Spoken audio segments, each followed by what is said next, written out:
Article d'étude numéro 30. Cet article sera étudié la semaine du 30 septembre au 6 octobre 2024. Cantique 36. Préservons nos cœurs. Que pouvons-nous apprendre des rois d'Israël? Voici le verset thème de l'article. Vous verrez de nouveau la différence entre un juste et un méchant, entre quelqu'un qui sert Dieu et quelqu'un qui ne le sert pas. Malachie 3, verset 18. En bref, nous verrons sur quoi Jéhovah s'est basé pour juger les rois d'Israël. Cela nous permettra de comprendre ce qu'il recherche chez ses adorateurs aujourd'hui. Paragraphes 1 et 2. Question. Que nous révèle la Bible sur certains rois d'Israël? La Bible nous donne le nom de plus de 40 hommes qui ont régné sur Israël, et elle nous parle avec une grande franchise de ce que certains d'entre eux ont fait. Elle nous révèle par exemple que même les bons rois ont commis des péchés. À propos du bon roi David, Jéhovah a dit « Mon serviteur David m'a servi de tout son cœur, en faisant uniquement ce qui est bien à mes yeux. » 1 Roi 14, verset 8.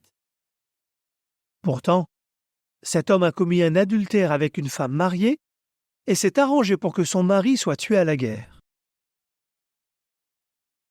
La note ajoute « Dans cet article, l'expression « les rois d'Israël » désigne tous les hommes qui ont régné sur le peuple de Jéhovah, qu'ils aient régné sur Juda, le royaume des 2 tribus, sur Israël, le royaume des 10 tribus, ou sur les 12 tribus.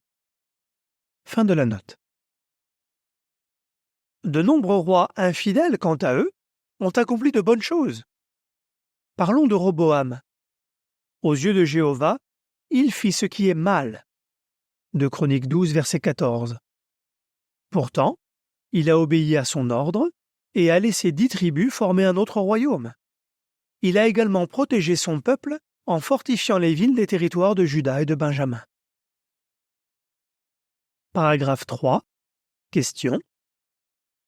Quelle question importante se pose et de quoi parlerons-nous dans cet article? Une question importante se pose donc.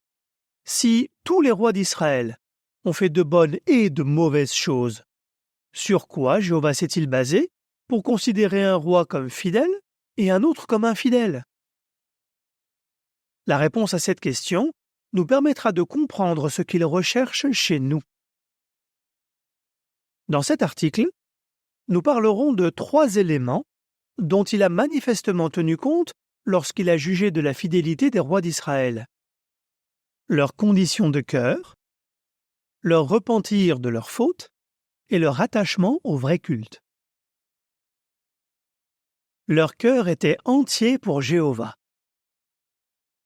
Paragraphe 4. Question. Cite une différence qu'il y avait entre les rois fidèles et les rois infidèles. Les rois qui ont réjoui Jéhovah l'ont servi d'un cœur entier. Pour bien comprendre, la Bible utilise souvent le mot cœur pour parler de la personne intérieure tout entière.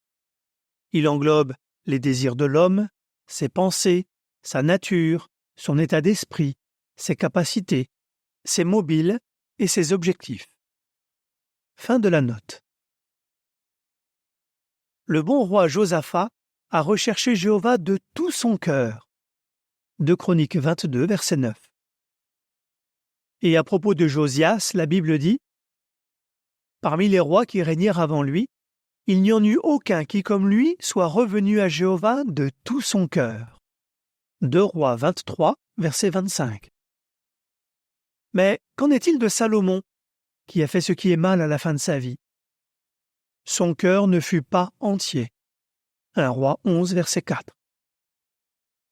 Et concernant Abiam, un autre roi infidèle, on lit dans la parole de Dieu, « Son cœur ne fut pas entier pour Jéhovah. » 1 Roi 15, verset 3. Paragraphe 5. Question. Que veut dire servir Jéhovah d'un cœur entier? Que veut dire servir Jéhovah d'un cœur entier? Une personne dont le cœur est entier à son égard ne le sert pas juste par devoir. Elle le sert avant tout parce qu'elle l'aime et est attachée à lui. De plus, une telle personne continue de l'aimer et d'être attachée à lui toute sa vie. Paragraphe 6. Question. Qu'est-ce qui nous permettra de toujours agir d'un cœur entier? Comment imiter les rois fidèles et toujours agir d'un cœur entier? En ne nous exposant pas à de mauvaises influences. Les divertissements malsains, par exemple, peuvent nous amener à avoir un cœur partagé. Il en va de même des mauvaises fréquentations et d'une vision matérialiste de la vie. Si nous nous apercevons que quelque chose commence à affaiblir notre amour pour Jéhovah, prenons rapidement des mesures pour l'éradiquer. Nous lisons en Proverbe 4, verset 23. « Protège ton cœur plus que toute autre chose, car de lui jaillissent les sources de la vie. » Et nous lisons en Matthieu 5, versets 29 et 30. « Si donc ton œil droit te fait trébucher, arrache-le et jette-le loin de toi. Car il vaut mieux perdre un seul de tes membres que d'être jeté tout entier dans la géhenne. Et si ta main droite te fait trébucher, coupe-la et jette-la loin de toi. Car il vaut mieux perdre un seul de tes membres que de finir tout entier dans la géhenne. » Paragraphe 7. Question. Pourquoi est-il important de rejeter les mauvaises influences? Nous devons rejeter tout ce qui pourrait amener notre cœur à être partagé. Si nous n'y prenions pas garde, nous pourrions nous tromper nous-mêmes et penser que, parce que nous participons activement aux activités spirituelles, nous n'avons pas besoin de rejeter les mauvaises influences. Mais imagine, il fait terriblement froid et un vent perçant souffle. Après avoir passé du temps dehors, tu rentres chez toi et tu allumes le chauffage. Or, à quoi cela te servirait-il si tu laissais la porte ouverte? L'air froid remplirait bien vite la maison. L'idée à retenir? Pour avoir une relation chaleureuse avec Jéhovah, il ne nous suffit pas d'absorber de la nourriture spirituelle. Nous devons aussi fermer la porte aux influences malsaines pour que l'air froid de ce monde, autrement dit la mentalité des gens qui ne tiennent pas compte de Dieu, n'entre pas dans notre cœur et ne l'amène pas à être partagé. Ils se sont repentis de leurs péchés. Paragraphes 8 et 9. Question. Comment David et Ézéchias ont-ils réagi lorsqu'ils ont été réprimandés? Comme nous l'avons déjà dit, le roi David a commis des péchés graves. Mais quand le prophète Nathan est venu lui parler, il s'est humblement repenti. La sincérité de son repentir ressort bien des sentiments qu'il a exprimés dans le psaume 51. Il n'a pas fait semblant d'avoir des regrets, afin de tromper Nathan ou d'éviter d'être puni. Le roi Ézéchias a lui aussi péché contre Jéhovah. La Bible dit de lui « Son cœur devint orgueilleux, ce qui provoqua l'indignation de Dieu contre lui, contre Juda et contre Jérusalem. » 2 Chroniques 32, verset 25.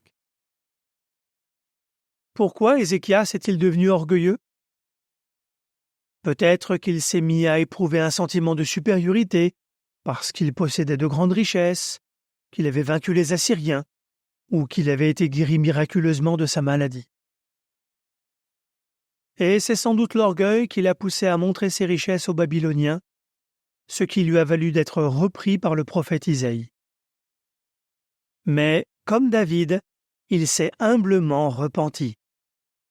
C'est pourquoi Jéhovah l'a considéré jusqu'à la fin comme un roi fidèle qui faisait ce qui est bien.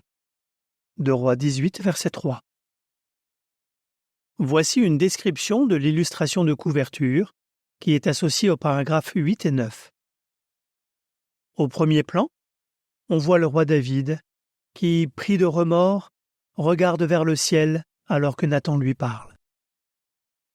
Au deuxième plan, on voit le roi Ézéchias qui, profondément attristé, se tient la tête tandis qu'Isaïe lui parle. La description de l'illustration que contient l'article ajoute: Après avoir été réprimandés par un prophète, le roi David et le roi Ézéchias se sont humblement repentis. Paragraphe 10. Question. Comment Amazia a-t-il réagi lorsqu'il a été réprimandé? Contrairement à David et à Ézéchias, ce n'était pas d'un cœur entier que le roi Amazia de Juda faisait ce qui est bien. 2 Chroniques 25, verset 2. D'où venait le problème? Après que Jéhovah l'a aidé à vaincre les Édomites, Amazia a commencé à se prosterner devant leur Dieu. Puis, quand le prophète de Jéhovah lui a fait remarquer sa faute, il n'a rien voulu entendre et l'a renvoyé. La note ajoute: Manifestement, les rois païens avaient l'habitude d'adorer les dieux de la nation qu'ils avaient conquise. Fin de la note. Paragraphe 11. Question. D'après 2 Corinthiens 7, versets 9 et 11, que devons-nous faire pour que Jéhovah nous pardonne? Que nous enseigne le bon exemple de David et d'Ézéchias et le mauvais exemple d'Amazia? Qu'il nous faut nous repentir et tout faire pour ne pas répéter les mêmes erreurs. Si nous recevons un conseil des anciens de notre assemblée, même dans un domaine qui nous semble sans importance, ne nous sentons pas rejetés par eux ou par Jéhovah. Après tout, même les bons rois d'Israël ont eu besoin d'être conseillés et réprimandés. Donc, quand nous sommes repris, premièrement, réagissons avec humilité. Deuxièmement, faisons les changements nécessaires. Et troisièmement, continuons de servir Jéhovah de tout cœur. Si nous nous repentons, Jéhovah nous pardonnera. Nous lisons en 2 Corinthiens 7, versets 9 et 11. Maintenant, je me réjouis, non parce que vous avez été attristés, mais parce que vous l'avez été au point de vous repentir. Car vous avez été attristés d'une tristesse venant de Dieu, si bien que vous n'avez subi aucun tort à cause de nous. Verset 11. Voyez quel grand empressement a produit en vous cette tristesse venant de Dieu. Oui, quel souci de vous disculper. Oui, quelle indignation. Oui, quelle crainte. Oui, quel vif désir. Oui, quel zèle. Oui, quelle réparation du tort. À tous égards, vous avez montré que vous étiez purs dans cette affaire. Voici une description des illustrations associées au paragraphe 11. Un jeune ancien parle à un frère qui regarde une bouteille et un verre contenant de l'alcool. Plus tard, le frère fait des recherches en se servant de la Bible et de la leçon 43 du livre « Vivez pour toujours ». Plus tard encore, le jeune ancien et le frère prêchent ensemble de porte en porte. La description de ces illustrations que contient l'article ajoute: Un jeune ancien exprime à un frère son inquiétude au sujet de sa consommation d'alcool. Le frère accepte humblement le conseil, fait les changements qui s'imposent et continue de servir Jéhovah fidèlement. Voici ce que dit la légende de ces illustrations. Quand nous sommes repris, premièrement, réagissons avec humilité. Deuxièmement, faisons les changements nécessaires. Et troisièmement, continuons de servir Jéhovah de tout cœur. Ils étaient attachés au vrai culte. Paragraphe 12. Question. Qu'est-ce qui caractérisait tout particulièrement les rois fidèles? Les rois que Jéhovah a jugés fidèles étaient attachés au vrai culte, et ils encourageaient leurs sujets à l'être eux aussi. Bien sûr, comme nous l'avons vu, ils ont commis des erreurs. Mais leur attachement à Jéhovah était sans partage, et ils se sont même démenés pour faire disparaître l'idolâtrie de leur royaume. La note ajoute: Le roi Asa a commis des péchés graves. Pourtant, la Bible parle de lui en bien. Même si au début il n'a pas accepté la réprimande qui lui était faite, il est possible qu'il se soit plus tard repenti. Au bout du compte, ses qualités ont pesé plus lourd que ses fautes. Notons qu'il n'a adoré que Jéhovah et qu'il s'est appliqué à débarrasser son royaume de l'idolâtrie. Fin de la note. Paragraphe 13. Question. Pourquoi Jéhovah a-t-il considéré Akab comme un roi infidèle? Qu'en était-il des rois que Jéhovah a jugés infidèles? Ils n'ont pas fait que des choses mauvaises. Même le méchant roi Akab a, dans une certaine mesure, fait preuve d'humilité et regretté sa part de responsabilité dans le meurtre de Naboth.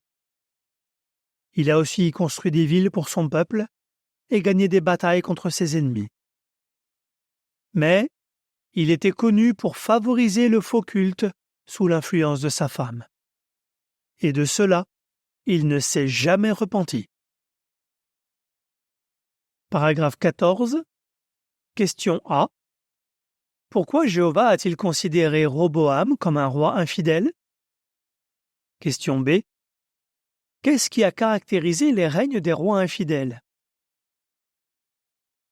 Parlons d'un autre roi infidèle, Roboam. Comme nous l'avons déjà dit, il a réalisé plusieurs belles choses pendant son règne. Mais une fois que son pouvoir royal a été solidement établi, il n'a plus obéi à la loi de Jéhovah et s'est mis à adorer de faux dieux. Il n'a alors fait qu'hésiter entre le vrai culte et le faux. Roboam et Akab n'ont pas été les seuls rois à s'être détournés du vrai culte. En fait, la grande majorité des rois infidèles s'est rendue coupable en encourageant le faux culte d'une manière ou d'une autre. De toute évidence, c'était avant tout le degré d'attachement d'un roi au vrai culte qui déterminait si Jéhovah le considérait comme bon ou mauvais. Paragraphe 15. Question. Pourquoi est-il si important pour Jéhovah que ses serviteurs soient attachés au vrai culte? Pourquoi était-il si important pour Jéhovah que les rois soient attachés au vrai culte?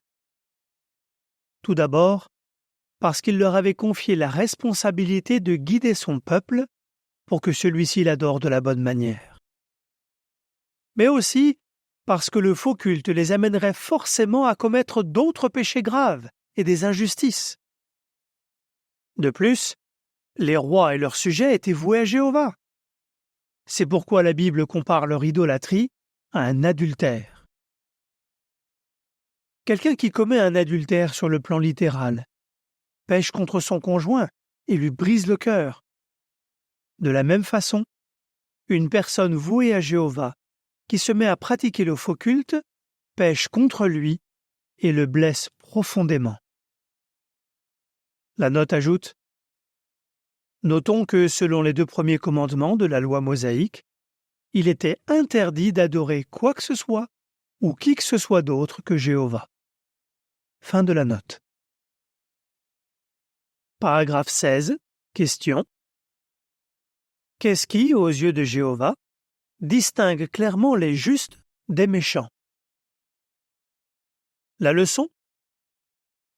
Nous devons être déterminés à rejeter tout ce qui a un rapport avec la fausse religion, c'est une évidence. Mais il nous faut également être attachés au vrai culte et rester actifs au service de Dieu. Le prophète Malachie a clairement expliqué ce qui, aux yeux de Jéhovah, distingue une personne juste d'une personne méchante. Il a écrit: Vous verrez de nouveau la différence entre un juste et un méchant, entre quelqu'un qui sert Dieu et quelqu'un qui ne le sert pas.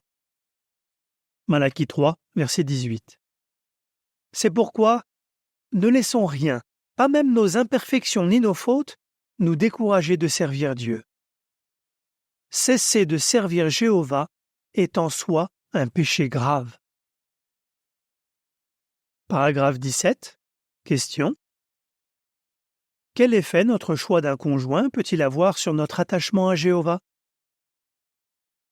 Si tu es célibataire et que tu envisages de te marier, vois-tu comment les paroles de Malachie peuvent influencer ton choix d'un conjoint? Une personne peut posséder de belles qualités, mais si elle ne sert pas le vrai Dieu, est-elle juste à ses yeux? Si tu te maries avec quelqu'un qui ne sert pas Jéhovah, cette personne t'influencera-t-elle positivement sur le plan spirituel? Réfléchis au cas du roi Salomon.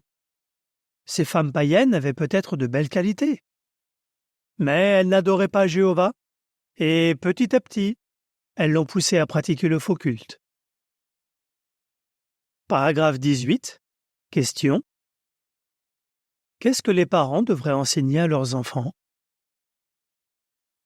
Parents, vous pouvez vous servir de ce que la Bible nous révèle sur les rois d'Israël pour donner envie à vos enfants de servir Jéhovah avec zèle. Expliquez-leur que, s'ils considéraient un roi comme bon, c'était avant tout parce que ce roi pratiquait et défendait le vrai culte. Par vos paroles et votre exemple, enseignez-leur que les activités spirituelles, comme l'étude de la Bible, l'assistance aux réunions et la participation au ministère, passent avant toute autre activité. Sinon, ils pourraient penser qu'être témoin de Jéhovah, c'est juste être de la même religion que sa famille. Ils risqueraient alors d'accorder une place secondaire au vrai culte, voire de l'abandonner complètement. Paragraphe 19. Question. Quel espoir y a-t-il pour quelqu'un qui a cessé de servir Jéhovah? Si quelqu'un a cessé de servir Jéhovah, n'y a-t-il plus aucun espoir pour lui? Non, puisqu'il peut se repentir et se remettre à pratiquer le vrai culte. Évidemment, il devra peut-être ravaler son orgueil et il lui faudra accepter l'aide des anciens de l'Assemblée. Toutefois, retrouver la faveur de Jéhovah vaut tous les efforts, aussi grands soient-ils. Voici ce que dit l'encadré intitulé « Tu peux revenir à Jéhovah ». Pense au roi Manassé, qui a fait dans une très grande mesure ce qui est mal aux yeux de Jéhovah. Il a versé le sang d'innocents en très grande quantité, il a pratiqué différentes formes de spiritisme et il a même offert ses fils en sacrifice à de faux dieux. Il a ainsi amené la nation de Juda à faire plus de mal encore que les autres nations. 2 Rois 21, verset 9. Mais à Babylone, où il a été emmené captif, il s'est repenti. Ayant pratiqué des péchés graves sur une longue période, il a demandé pardon à Dieu plus d'une fois. Profondément affligé, il s'humiliait et priait. Comment Jéhovah a-t-il réagi? Il l'a écouté et a été touché par sa supplication. Il lui a pardonné, l'a ramené à Jérusalem et l'a rétabli dans sa royauté. 2 Chroniques 33, versets 12 et 13. Jéhovah fera-t-il également preuve de miséricorde envers ceux qui ont arrêté de le servir, mais qui manifestent un repentir sincère? Oui, car Isaïe 55, verset 7 affirme « Que le méchant abandonne ses façons d'agir, et l'homme mauvais ses pensées, qu'il revienne à Jéhovah, qui aura pitié de lui, oui à notre Dieu, car il pardonnera généreusement. » N'hésite donc pas à faire tout ce qu'il faut pour revenir à Jéhovah. Retour à l'article. Paragraphe 20. Question. Si nous imitons les rois fidèles, comment Jéhovah nous considérera-t-il? Qu'avons-nous appris des rois d'Israël? Nous ressemblerons aux rois fidèles si nous veillons à toujours avoir un cœur entier pour Jéhovah. Pour cela, apprenons de nos erreurs, repentons-nous et faisons les changements qui s'imposent. Et souvenons-nous qu'il est important d'être attaché au culte du seul vrai Dieu. Si tu restes proche de Jéhovah, il te considérera comme quelqu'un qui fait ce qui est bien à ses yeux.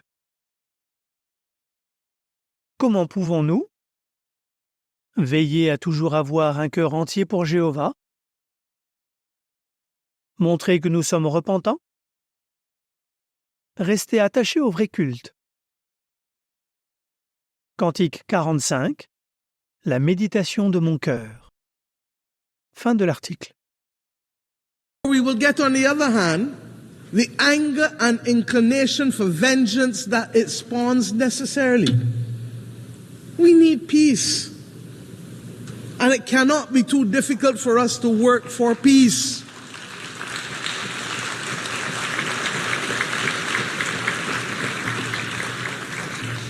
It is the same Bible that tells us in the stories of the Old Testament, much which has guided many people across this world. But when we turn from the Old Testament to the New Testament, it is Romans that says to us, vengeance is mine, saith the Lord, not any country, not any human being. So that the Bible can't be used as a convenient aid when it suits us and rejected when it doesn't.